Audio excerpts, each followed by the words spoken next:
The eyes of over 1 billion Catholics across the globe are fixed on Vatican City at present, where the voting members of the College of Cardinals have sealed themselves inside the Sistine Chapel in conclave. With there being no clear frontrunner for the position of Vicar of Christ, it is likely that this may be one of the longest conclaves in recent times. News First International Desk has more on this top international story.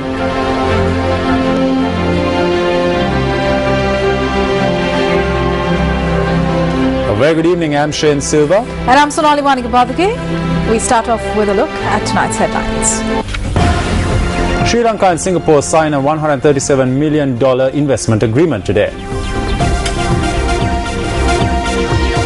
President Rajapaksa opens a Lankan food festival in Japan.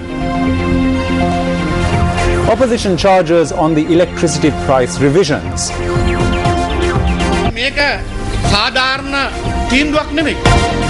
And 8 centuries amassed in the first test between Sri Lanka and Bangladesh, which ended in a draw today.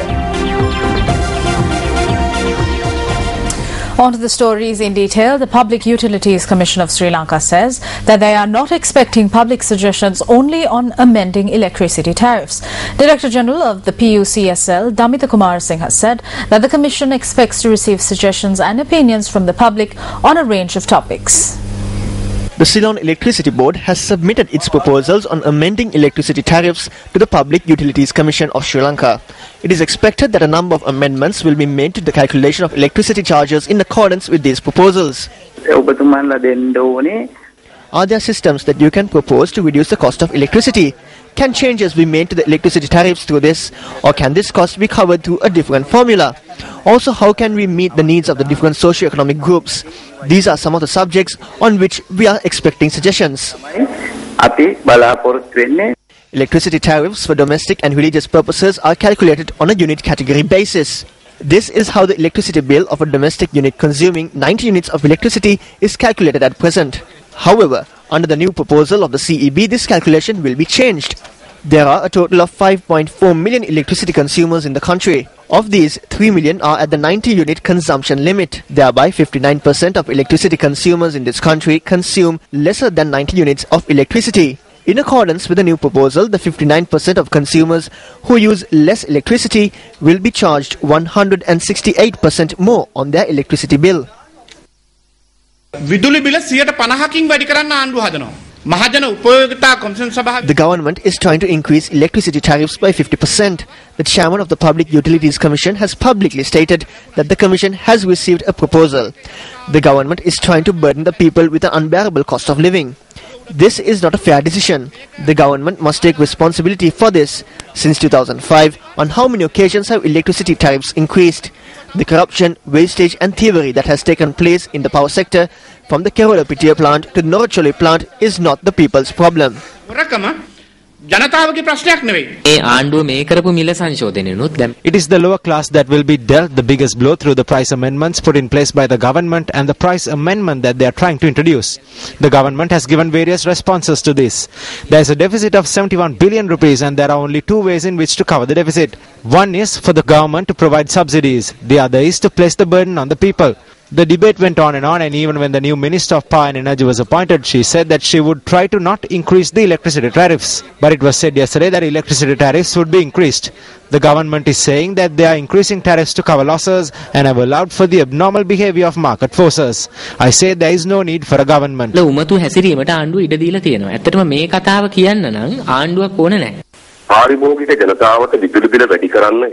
There are a number of reasons to increase electricity tariffs to the public. One reason is that the CEB has to make monthly repayments on the massive loan that was taken for the Noracholi plant. The other is that they have reached long-term, non-beneficial agreements to purchase electricity from diesel power plants. Another reason is the irregularities in the tender process for purchasers. What is happening here is the people are being burdened with the massive wastage and embezzlement that is taking place. The Public Utilities Commission has been invaded by economic assassins. That is the true story. Question the assassins. Some told that our minister was the economic assassin. Do you have the footage of the interview? Media organizations like Sirasa nabbed such activities.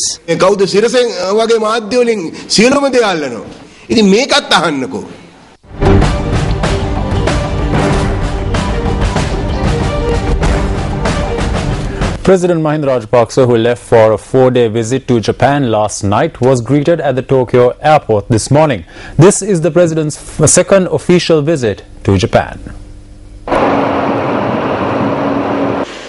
The Sri Lankan delegation headed by the president were welcomed at the Tokyo airport by a group including the Japanese Deputy Foreign Minister Minoru Kyuchi and the Sri Lankan ambassador to Japan Admiral Wasantha Karannaguda. The president is scheduled to meet with the Emperor of Japan Akihito and the Japanese Prime Minister Shinzo Abe.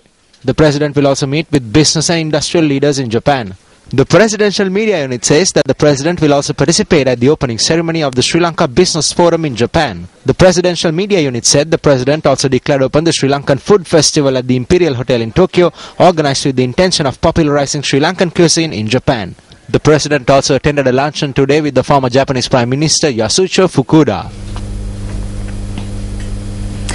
Former Army Commander Sarath Fonseca visited the Election Secretariat this morning. During his visit, former Army Commander Sarath Fonseca had submitted documentation for the registration of the Democratic Party to the Election Commissioner. අපි ඉදිරිපත් කර තොරතුරු එළිය කියවිලි ගැන එතුමා සෑහීමකට පත් වුණා. එතුමා ඉදිරියට එතනින් එහාට ගත්තා. He was satisfied with the information and the documentation we provided. We were made to understand that he would take the necessary steps from here on. We are prepared and are looking forward to continue our political campaign on behalf of the people of the country as the Democratic Party, under the symbol of the torch. We have always spoken of an alternate force that could stand against the corrupt government in the country. We are using the flaming torch as our insignia to symbolize the bringing of light to a country in darkness. South African social rights activist and Nobel Peace Prize winner, South Africa's Archbishop Emeritus of Cape Town, Desmond Tutu, and former Irish President Mary Robinson, in a letter have stated that there needs to be an independent and credible international investigation into alleged violations of human rights in Sri Lanka. The joint letter published in the Elders' official website warns that without pressure from the Human Rights Council and the Commonwealth, the human tragedies of Sri Lanka's civil war will not be accounted for. It adds that while Sri Lanka ended its civil war 4 years ago and roads have been rebuilt, human rights protections are getting weaker. They add that the climate required for reconciliation does not yet exist. Desmond Tutu and Mary Robinson say that the hope for accountability and reconciliation harboured by all Sri Lankans should be preserved. Desmond Tutu and Mary Robinson emphasize that it is difficult to feel positive about lasting reconciliation, upholding the rule of law and protection of human rights in Sri Lanka. Desmond Tutu and Mary Robinson are members of the Elders, which is an international and non-government organization of public figures brought together by Nelson Mandela in 2007.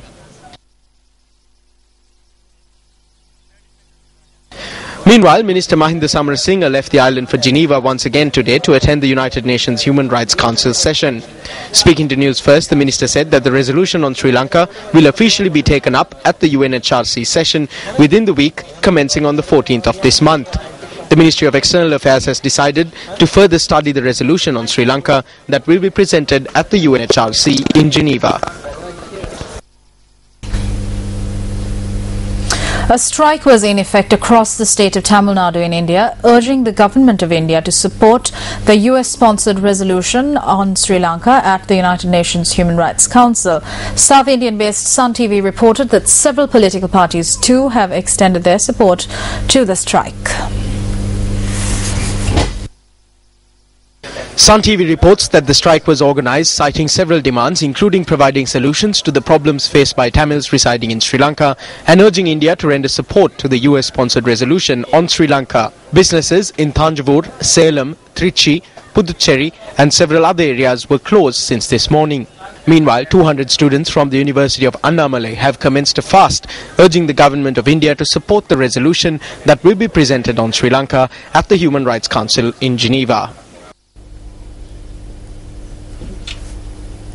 Chairman of the Sri Lankan Ports Authority, Dr. Priyat Banduvikrama, says that the first phase of the Hambantota port has received close to $700 million in investment. The chairman of the SLPA made this statement during an event that was held in Colombo today to sign an investment agreement.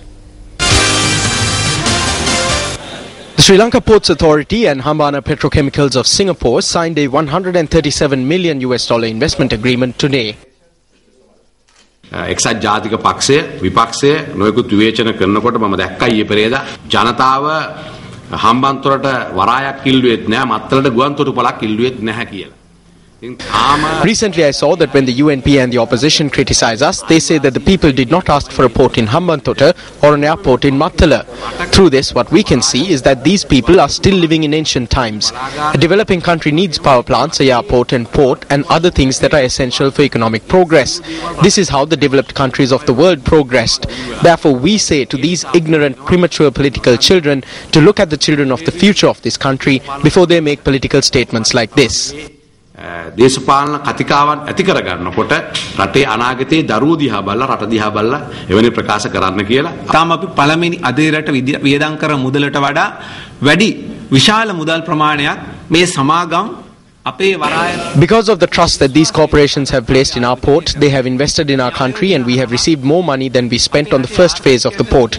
Not only will this investment provide great support to our economy, it will also generate employment and create a number of second-tier factories which supply to larger factories, thereby creating a group of entrepreneurs in our country. තවත් විවසායකයන් පිරිසක් ඇති කිරීමේ හැකියාවත් අපිට මේ ව්‍යාපෘතිය තුලින් ලැබෙනවා.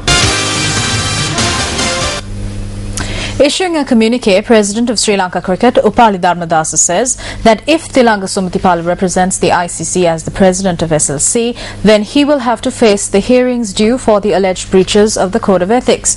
The communique adds that various parties have made contradictory statements regarding Thilanga Sumathipala's nomination for the post of President of SLC. Upali Dharmadasa issuing this communique notes that he is doing so in the capacity as serving President of SLC and the SLC representative on the ICC Board of Directors, which makes it his responsibility to correct any misinformation being circulated in the public domain. Upali Dharmadasa has also handed in his nomination for the post of President of Sri Lanka Cricket.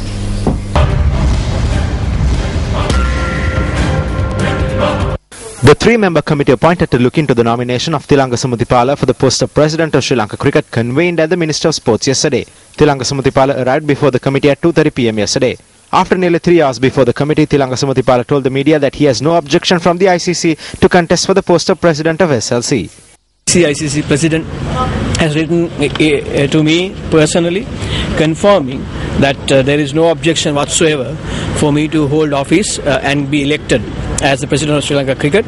Meanwhile, the communique issued by President of SLC and a Director of ICC, Upali Dharmadasa, quoting a letter sent by the President of ICC on the 5th of this month, states that during 2003 to 2005, the investigations carried out by the ICC found that Thilanga Sumathipala is in the breach of ICC Code of Ethics primarily through his relationship with the bookmaking business in Sri Lanka. The communique further states that Thilanga Sumathipala was subsequently removed as a nominee director by Sri Lanka Cricket. The statement adds that Sumathipala had claimed that since he was no longer director, it was no longer appropriate that the hearing into his alleged breach of the Code of Ethics should continue. It adds that accordingly no hearing was ever convened in this respect and no formal decision issued. The communique also notes that the ICC stated that if Thilanga Sumathipala was ever nominated by SLC as its representative on the board again, then he will not be entitled to take up that position until the hearing process took place. The communique states that therefore Thilanga Sumathipala, if elected, cannot represent Sri Lanka at the ICC.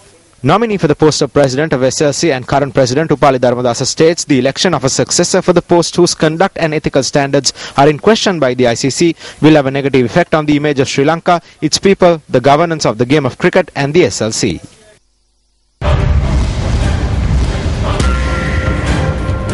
Here's a look at the newspaper cartoon of the day, which we selected from amongst today's English newspapers.